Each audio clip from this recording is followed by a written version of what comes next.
বাংলাদেশ বনাম জিম্বাবুয়ে মুখোমুখি দেখায় কার কতটি জয়। চট্টগ্রামে ৫ ম্যাচ সিরিজের প্রথম টি-20তে মুখোমুখি হচ্ছে বাংলাদেশ ও জিম্বাবুয়ে।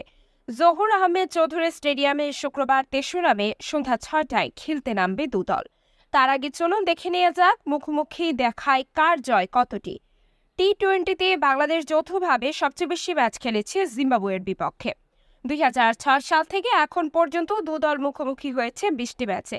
নিউজিল্যান্ডের বিপক্ষেও টাইগাররা সমান সংখ্যক টি-20 খেলেছে।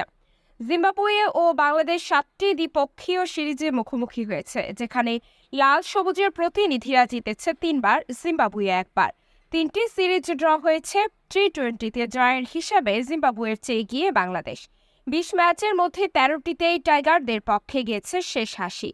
জিম্বাবুয়ে জিতেছে বাকি ৭ ম্যাচে। প্রসঙ্গত, জিম্বাবুয়ে ছাড়া আর কোনো দলের পক্ষে বাংলাদেশের ১০ ছোঁয়া জয় নেই।